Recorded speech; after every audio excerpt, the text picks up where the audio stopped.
Kalesi. Zerzavan Kalesi. Zerzevan Kalesi. Zerzevan Kalesi. Zerzevan Kalesi. Zerzevan Kalesi. Zerzevan Kalesi. Zerzevan Kalesi. Zerzevan Kalesi. Zerzevan Kalesi. Zerzevan Kalesi. Zerzavan Kalesi.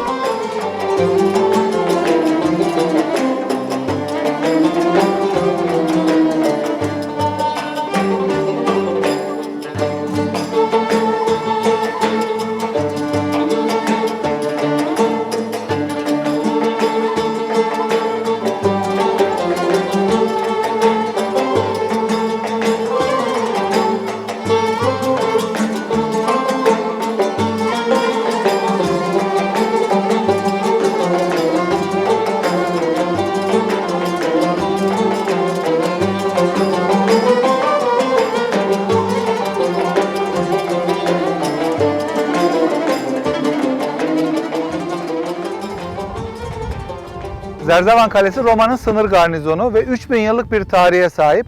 Asur döneminden itibaren yerleşim görmüş bir yer. Pers döneminde yine burası kral yolu üzerinde stratejik bir öneme sahip.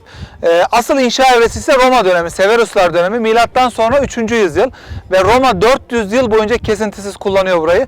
En son İslam orduları 639 yılında bölgeyi fethiyle birlikte Zerzevan Kalesi'ni de fethediyor ve Zerzevan stratejik önemini kaybediyor.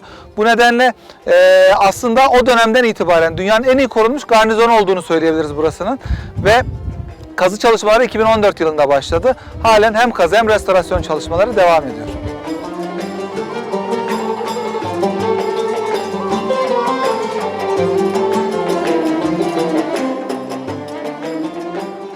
Zerzevan Kalesi 1200 metre uzunluğunda surlarla çevrelenmiştir. Surların yüksekliği 12 ile 15 metre, kulelerin yüksekliği 21 metredir.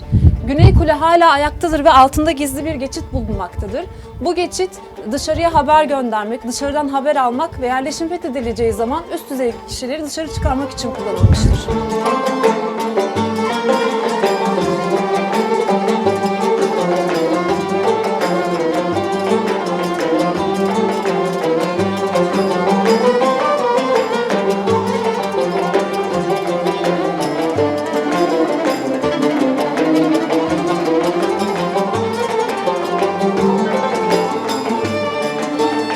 Dünyada son bulunmuş ve en iyi korunmuş Mitras Tapınağı Zerzevan Kalesi'ndedir. Bu yapı Roma'nın doğu sınırındaki tek tapınaktır. Mitras bir güneş tanrısıdır. Aynı zamanda evreni ve bütün gezegenleri kontrol eder. Tapınak içindeki semboller açık bir şekilde görülmektedir. Roma'nın gizem dinidir. Bütün törenler ve ayinler gizli bir şekilde yapılır. Öncelikle bu dine katılabilmek için 12 eziyetten geçmek gerekmektedir. Aynı zamanda sadece erkeklerin katılabildiği bu tapınakta 7 aşamadan geçmek gerekmektedir. Tapınağın en temel ritüellerinden bir tanesi boğa kurbanıdır. Burada boğanın kurban edilmiş olduğu hayvan bağlama deliklerini görmekteyiz ve bunlar birbirine paralel bir şekilde uzanmakta. Aynı güzergah üzerinde toplamda 4 boğa bağlama yeri görebilmekteyiz. Yerleşimin kuzeyinde 400 kişinin geçici olarak barınabileceği, ana kayanın oyularak oluşturulduğu yeraltı sığınağı bulunmaktadır.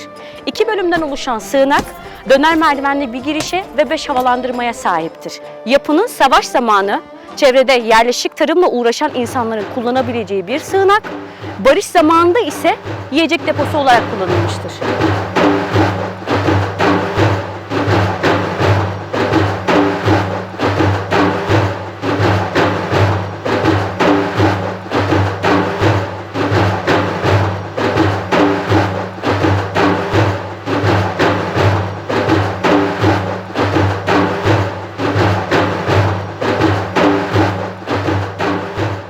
Yerleşimde su ihtiyacını karşılayan ana kaya oyulmuş 54 sarnıç yapısı ve bunlara su sağlayan su kanalları bulunmaktadır.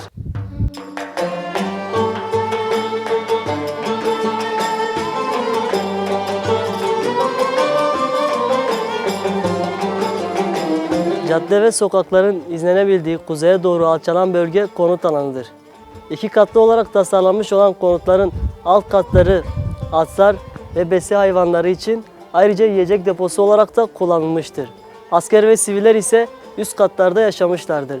Zerzevan Kalesi'nde askeri üst düzey yöneticiler için de ayrıca villalar bulunmaktadır.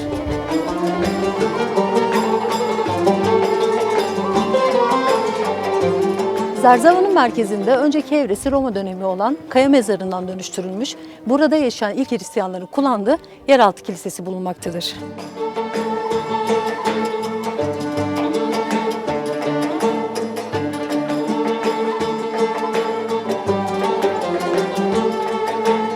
Askeri yerleşimin en büyük yapısı arsenal yani silah deposudur.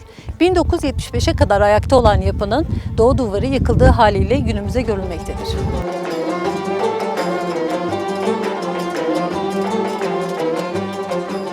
Kentte en iyi korunmuş olan kamu yapılarından birisi doğu-batı doğrultusunda 4 mekandan oluşan kilisedir.